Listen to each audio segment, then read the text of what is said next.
Hey guys, I want to thank you for purchasing my retro emulation game machine from me. I really appreciate it. I make one of these. I make these all myself, so they're made from the ground up. I build them. I package them, and I guarantee them for a lifetime. So if you do have any questions with it, if you have any concerns, if you have any issues or anything, feel free to give me a call anytime. You have all my contact information. Watch this video in its entirety. I'm going to tell you everything about this game system, how to use your save states, how to walk through the device, everything you need to know. So just watch it and pay attention to it, and use this video as a go-to guide if you need any help later. Otherwise, you can always give me a call if you need further instructions. But thanks again. Please watch the video, read through the instruction manual, and enjoy your game system.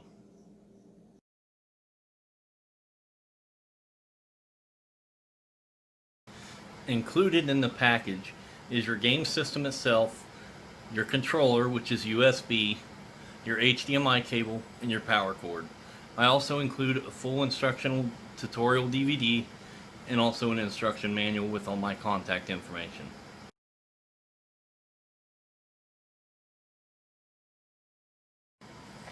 So these consoles are full HDMI. You hook the system up, you hook your HDMI cable in here, and then you're going to hook in your power cord here. Other end of the power cord obviously goes into the wall, and the other end of the HDMI cable goes to the back of your TV. Make sure that your TV is on the correct HDMI setting. Power the system on by pressing the power button up. Give it a couple seconds. You should see a red light on the front of the console, and the device should boot up. It takes about a minute or so for the device to fully load.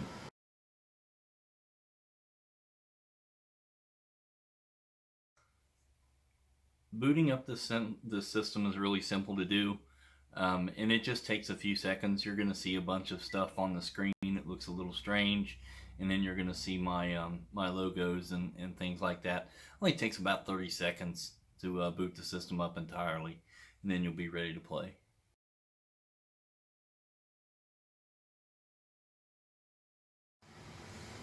So right now I'm going to show you how you're going to configure your controller.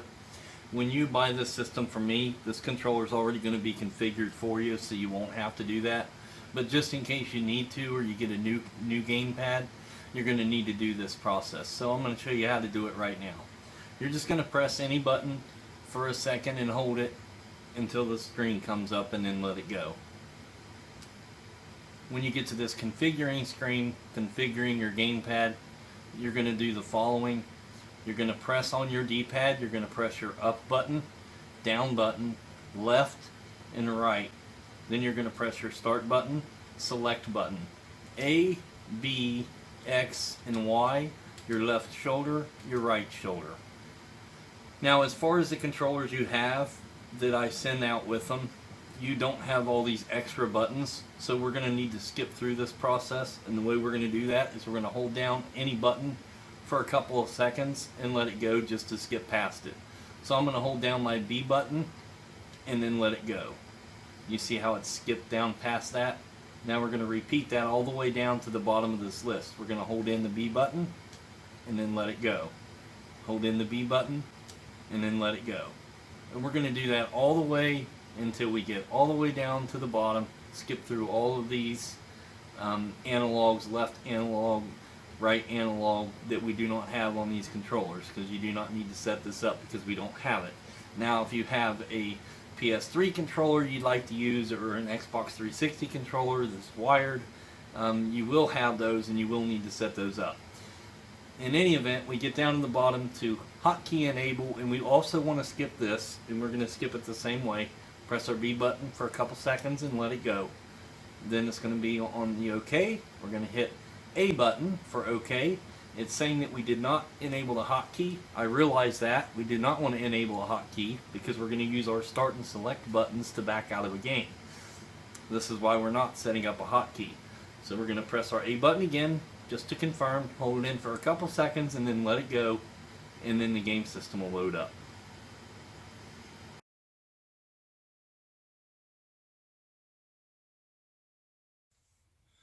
You can configure new controllers at any time.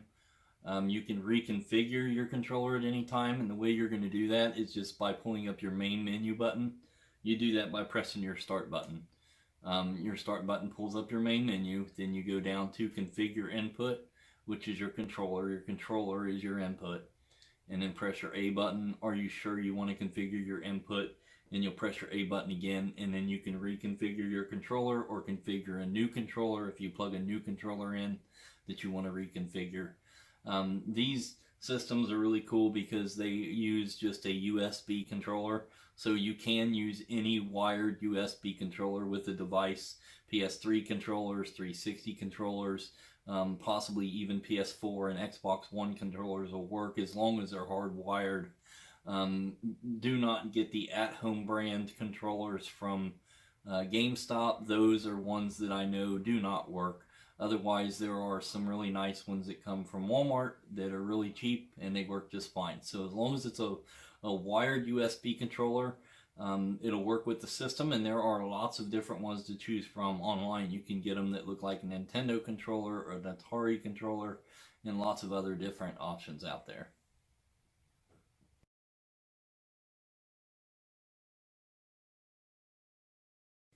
So navigating the system is relatively simple. Your B button goes back, your A button goes forward, B button goes back, A button goes forward, just like that. It's real easy. You can scroll through left or right. That'll choose through your platforms. Either way works just fine. You see a system that you want to check out, just press your A button. Now all of your games are alphabetical order, A to Z. If you find a game that you want to play, all you have to do is press your A button to play the game. It's very simple. Anytime you're in a game and you don't want to play the game anymore, while you're in gameplay, just press your start button and your select buttons together at the same time, and you'll back right out of the game. And then you'll come back to this screen right here where you were just at. And remember that your B goes back and your A goes forward.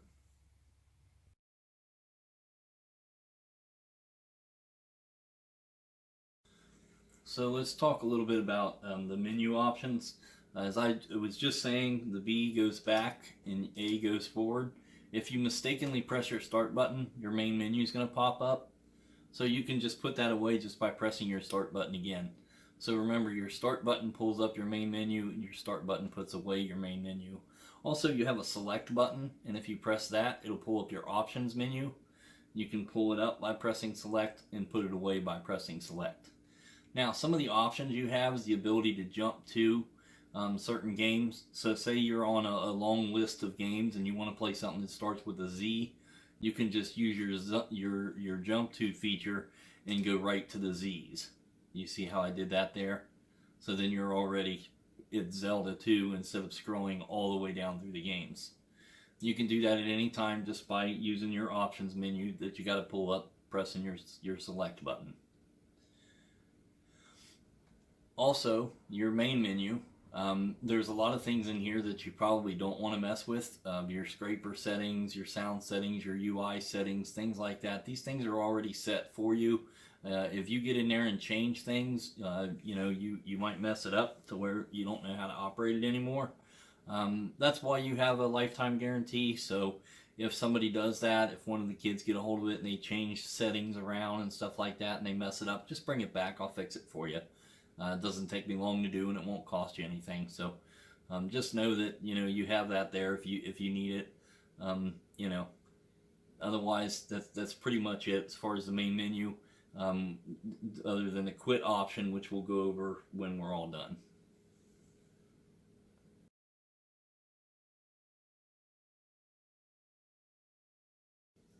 So let's talk a little bit about saving the game. The way we're going to do this is we're going to create save states.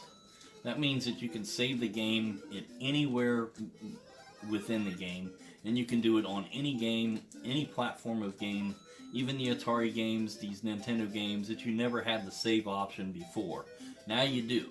So what we're going to do is we're going to create a save state by pressing our right bumper and select button together at the same time.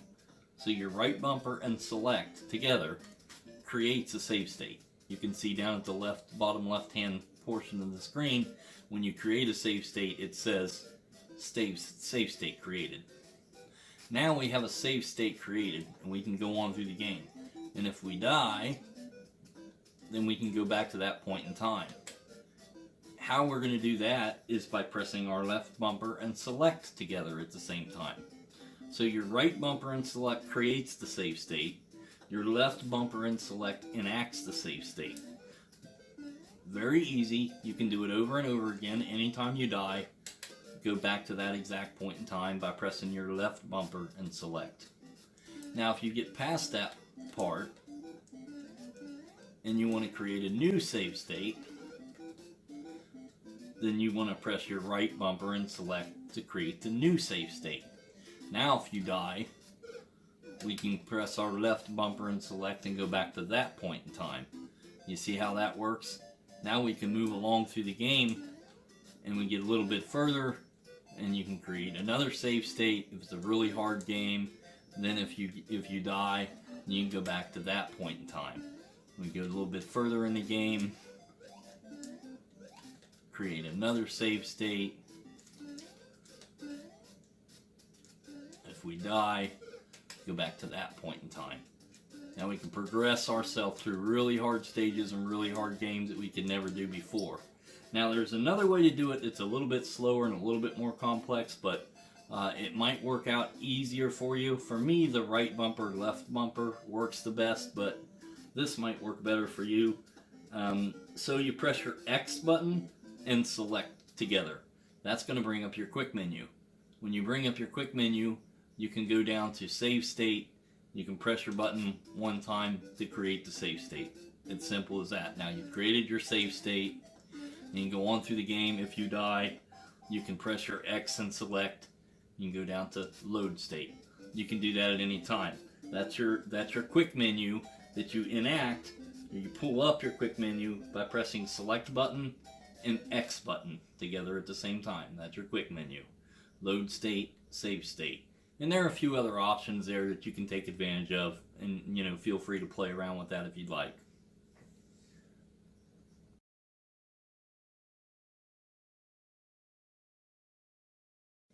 So let's talk a little bit about the arcade, because they're a little bit different. There are a few things you need to know. First of all, not all of these arcade games are going to work. As far as the rest of the platforms, they all work perfectly. I've went through every one and I've had no problems with any of them. But there are some on the arcade that for whatever reason, they're just not going to function. Whether it's because you'll need a trackball, or you need some other kind of special controller, or you need specialized buttons, or whatever the reason is, there are some games that just unfortunately just don't function. And some may function and not function correctly, others just don't function. Now, 90% of them work just fine, but I just want to mention that. I do want you to realize that I realize that there's an issue going on with the arcade, and I'm working to fix that, but there are 1,800 games that I have to go through methodically one by one by one. So it's going to take me a little bit of time to do that, but when I do, I'll get that all ironed out for you.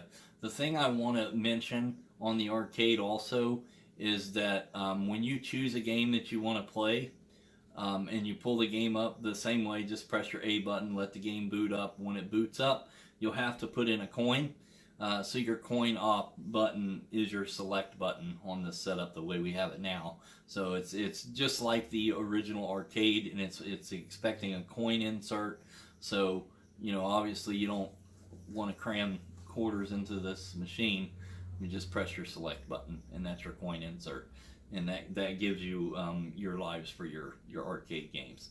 And then since it's coin op, some games you just keep pumping quarters into it and you can keep playing as long as you want, and other games only give you a certain number of lives regardless of how many times you press your select button. Just depends on the game and how the game was made back in the day. And also your arcade games are not going to allow you to save a lot of times because of the fact that it's coin op, and you can just press your select button to keep putting coins in. So the arcade never had the option to save the games built into it. so you can't save most of these arcade games. Some of them I think you can, but a lot of them you cannot, unfortunately. So that's the big differences there in the arcade versus all the other platforms.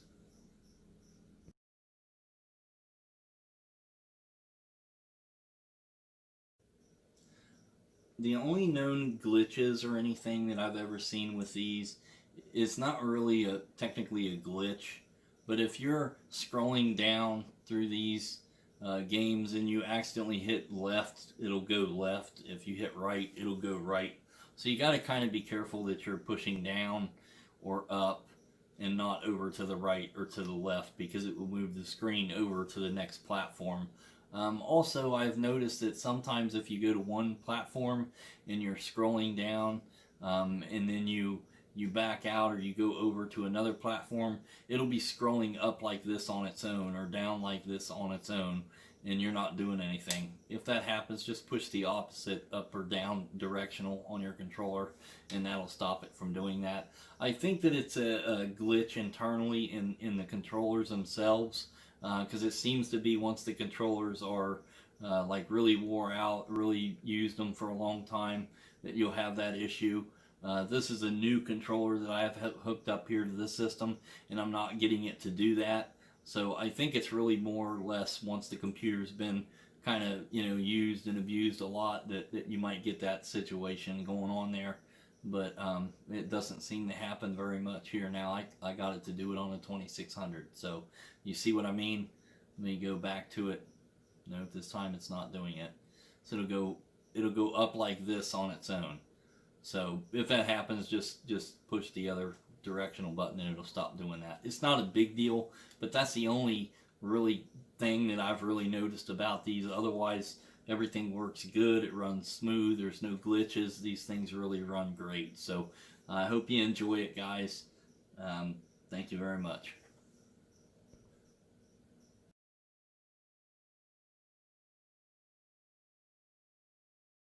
Like I said, there are some arcade games that just don't function correctly or don't function at all. So what we're going to do to try to combat that is to change the emulator for the ROM set. And this is how you do it. So when you are going to select your game like normal, just pressing your A button, but then you're going to press your A button a couple more times before the game loads. That's going to come up to this screen right here that has a blue background. I want you to go down to number 2 selection, that's select emulator for ROM. Press that one time, and then just choose a different one than whatever it's on. And this game is working fine, and I do like IR Main 2010 the most for the arcade games, so I'm going to go ahead and just keep it at that. I'm just doing this for show, just so that you understand what to do. After you choose that, then you just go down to exit without launching, all the way at the bottom, press your A button. And when you come back to the screen, now you just press your A button and choose the game like normal and let it boot up. This should fix a lot of the issues that I'm having with the arcade, but it might not be 100% and might not fix them all. Some games may run on a different emulator better than others, so it may be something that you want to mess with if you like a lot of the arcade games and can't seem to get them to function. There is a way to change the emulation, and that's how you do it.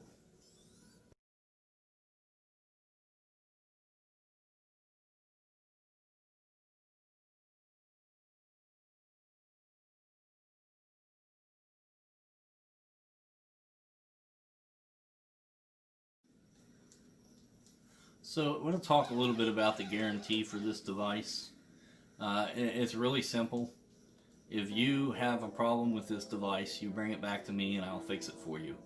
Now, the only time that you're ever going to have to pay for anything is if if you destroy it. If you dump it in the pool or drop it in the toilet, or you blow the motherboard up for whatever reason, you might have to pay for that new motherboard. But if it's not something you did and the device just fails, it's most likely just needs reprogrammed, and I can do that for you. It won't cost you a dime. Just bring it back into me and I'll take care of it.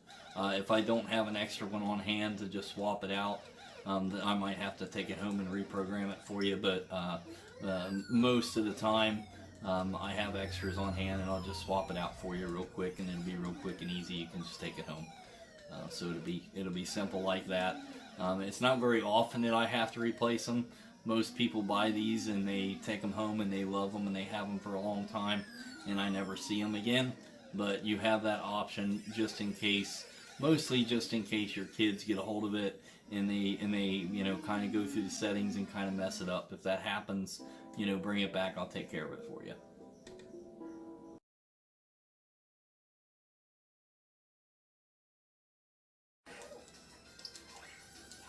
So I just want to take a second to thank you for your purchase. I really appreciate it. I make every one of these myself, and it's kind of a project that I've been working on for the last few years, and I just keep perfecting things as times go on. I keep perfecting the system and how it looks and how it feels and how it operates. So things are getting better and better as time goes on, and I do my best to make sure that this thing is going to run good for you and it's going to run for a long time for you, and that's why you get your guarantee with it, and I want you to get your money's worth out of it too. So I appreciate it. I want you to know that I appreciate it, and if you have any problems, you can always give me a call anytime. You have all my contact information. Thank you again. Have a good day.